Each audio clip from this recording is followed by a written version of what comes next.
Hey guys, welcome back. I'm Bill, and today I'm continuing my journey to try to stand Billie Eilish. I'm going off suggestions that everyone's been leaving in my first 3 parts, so yeah, I'm here to start checking out things I missed. We're starting out with Wish You Were Gay. A lot of these don't have music videos, so I'm doing lyrics videos. I'm gonna have them up so you have something to look at besides my face. Okay. I'll never let you go, 5 words you'll never say. Oh, dang. Well, why is everyone laughing at Billie? I just wanna make you feel okay. I just kinda wish you were gay. Oh, it's dismissive? Conversations all in blue, 11 haze. Damn. Don't cheer for that. To spare my pride. Woo! Don't say I'm not your type. I'm so selfish. I just kinda wish you were gay.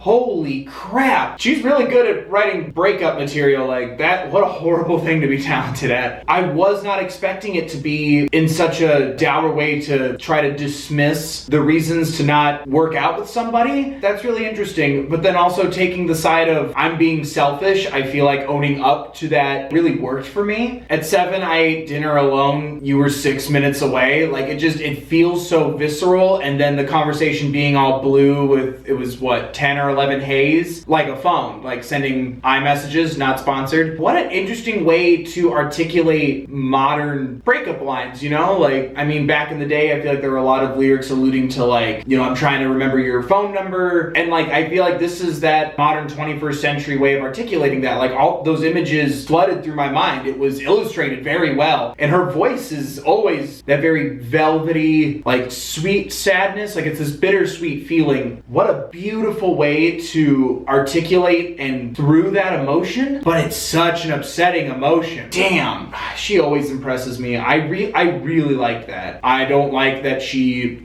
or Phineas found a reason to write this song, but doing it so well. What a mood. Whew. So on that note, hopefully this one will be an uplifter. All the good girls go to hell. I hope she's okay.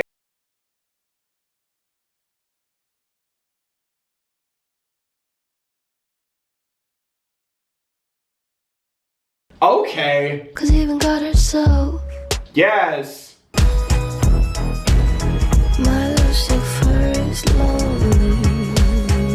Man is such a fool, why are we saving him? Huh. I cannot do this, snowflake! What? I love the track for this one. I love the music. The lyrics are very busy. I'm trying to put those ducks in a row. I really liked the vibe of it. This one didn't showcase a lot of her voice, which is a bummer because I love her voice, but I felt like it didn't really need it, if that makes sense. It had that lulling, melancholy, almost I'd say apathetic kind of a vibe, because like the song is saying, there's a lot of gray area that's being worked in here between good and evil or God and the devil. So I feel like living in that gray area emotionally also kind of adds to this melancholy. There is no black and white. So since this song was written in 2019, like hills burning in California, water rising, so I guess like global warming, climate change, because also we as people poisoning ourselves, you know, smoking, smog, pollution, alcohol, drugs, what have you, just disease and war and ill will towards others, we're poisoning ourselves. Man, this gave me a lot to think about, which I absolutely adore, but it puts me on the spot when I'm doing a video for YouTube. I love taking the dogma approach of God being a woman. Maybe it's talking about the toxicity of religion because you have global warming and then people poisoning ourselves. Maybe it's also supposed to kind of turn Western religion on its head in the sense of like there is no black and white, there is no good and evil, good girls going to hell. That's the antithesis of what religion would teach you. Because we're hitting on so many things that are toxic to us and the environment, maybe it's hitting on a level of religion being toxic and condemning good people just for being different than you, or the toxicity of dismissing others due to like religious differences. I believe It's not a religion if you hate other people. That one got me thinking and will probably keep me up tonight, but I really liked it. I love when music challenges me like that. It's very clean, my guy. 520 blaze it. Next I have Party Favor, but I'm doing the acoustic version from the Mahogany session because I need me a video to watch. But if you want me to do the studio version, let me know down below. Hey, hold me back when you... Is she playing a ukulele? And I hate to do this to you on your birthday. Damn. Yeet. I'm not your party favor. Yes. When the weather's coming and gone, Whoo, whoo. stay and blah blah blah. Whoo. Happy birthday. Damn, that's cold. I'm not your party favor. Yes, Billy. And Phineas. Wow. Either someone very musically gifted was dumped on their birthday or dumped someone on their birthday. I don't know which one is better.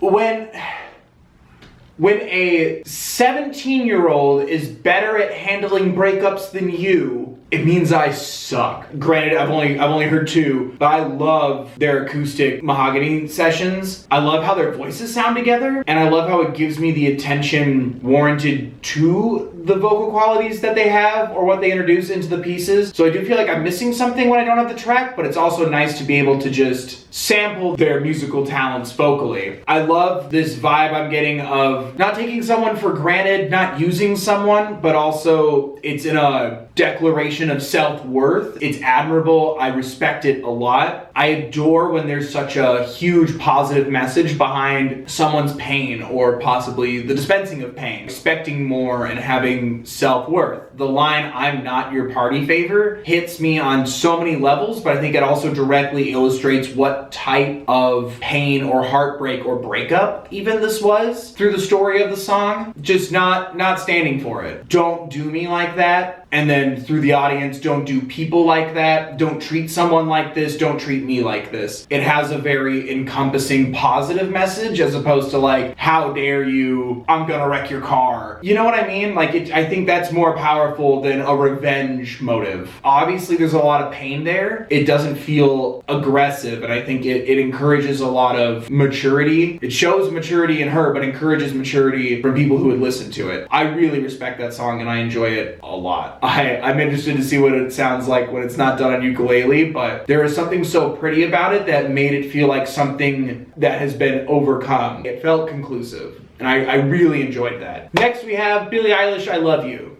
Also the song. See what I did there? It's called Puns. Just one of those puns. Oh, damn. I'm already sad. There's an ad in the way. It's not true. Oh no. Crying isn't like you. Ooh. What the hell did I do? Yes, harmonies. You didn't mean to say I love you. Oh my God. Holy crap, this song's so beautiful and upsetting.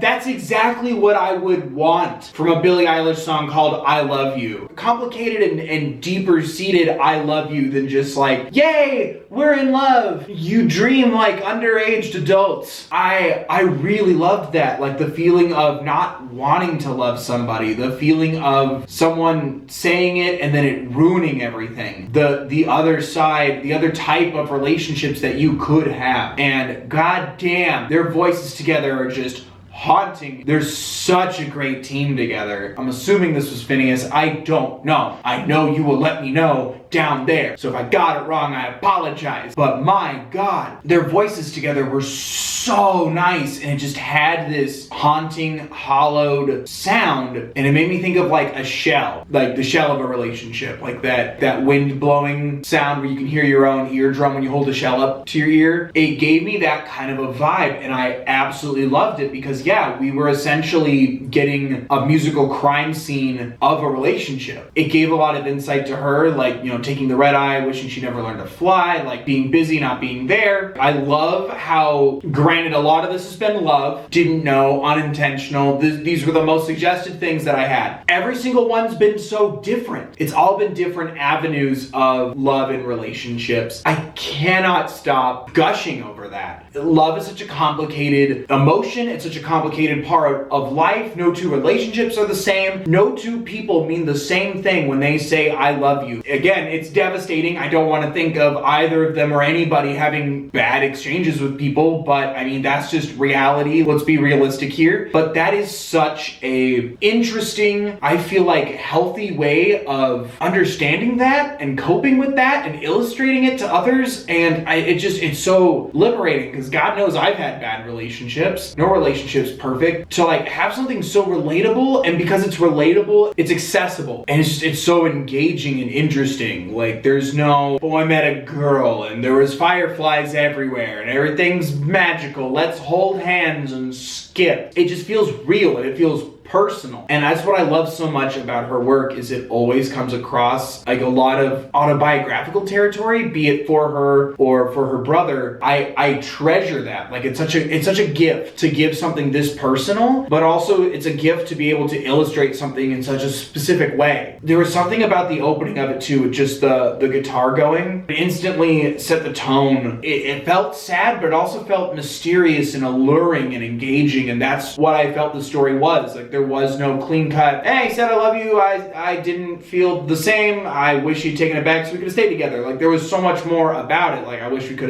have had more time together. I wish we weren't so far apart. I wish that this had all just gone differently. I wish that I was at that place, or I wish you weren't at that place. That's already so much more when trying to describe it than just a standard way. And I feel like you get introduced to that right away with the music even. I really like that. Sad though. I miss powerful Billy in a crown. Next we have My Boy. This is one that's been brought to my attention a lot. I've been wanting to do it. I'm pretty excited.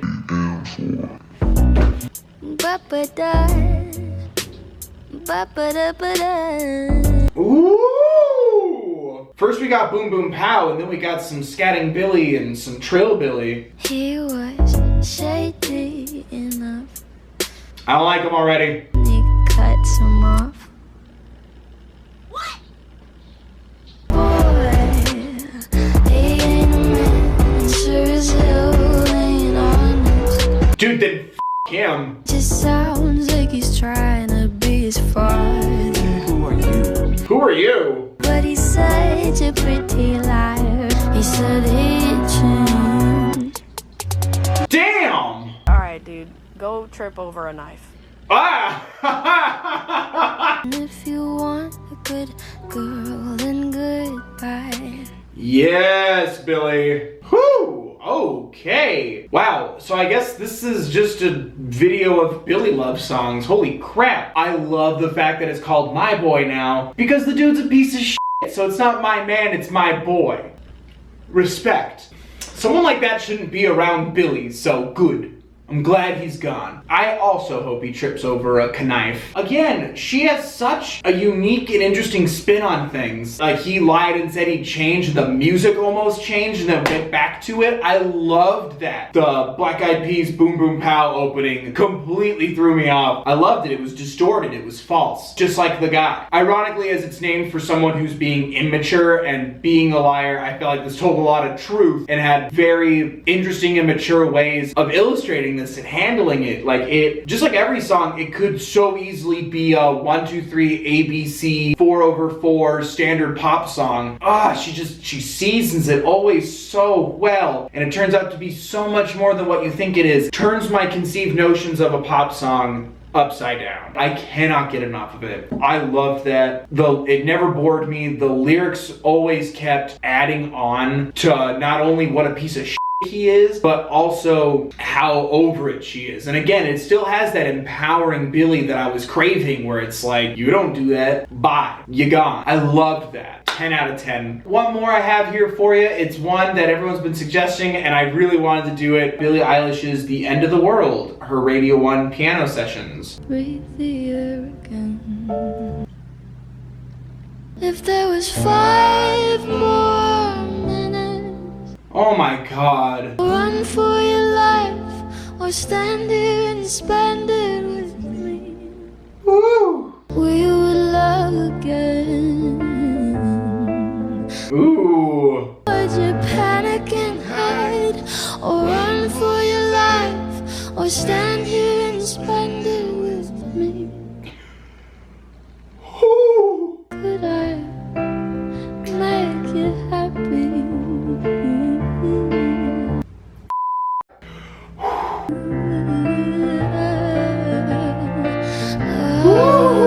Yes. Yes! I was, and you were happy.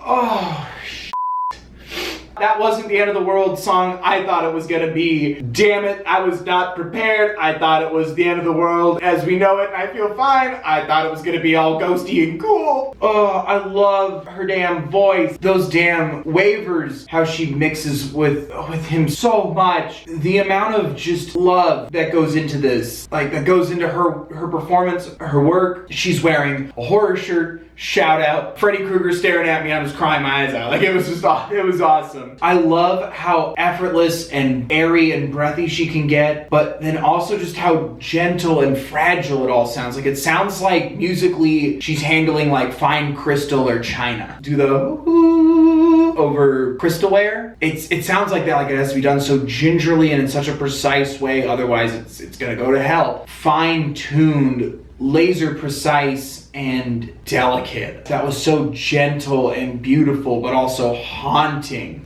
Damn it! I really like that a lot. Why was this somehow all love songs? Like, right? Were any of these, All the Good Girls Go to Hell? One song wasn't a love song, or a variation of love. I'm really glad that I got more Billie Eilish into my system. I really miss doing these. Literally while we were filming this, someone commented, hey, you gonna do more Billie? So, yes. I am doing more Billie. I'm going to Summerfest in July. If you go and you see me, please, I swear to God, you have to say hi. I will probably cry my eyes out. So please, if you're going to Summerfest, let me know in the comment section down below. Don't forget to like the video if you did. Subscribe if you want more. Thank you so much to everyone who's watching. The suggestions, no one has steered me wrong yet. I have not felt like I've wasted a minute of my time exploring these suggestions. So thank you, each and every one of you. Please send me more. I gotta prepare for Summerfest. And if you're going, let me know. If you see me, say hi, and if not, I will be doing a video on that, and I will see you next week with more Trying to Stand Goodness. Thank you so much for watching, guys. Ask me what my favorite Billie song is.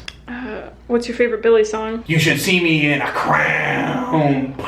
You should see me in a crown. Your silence is my favorite sound. One by one. You would have already known that I had that if you followed me on Instagram. Plug.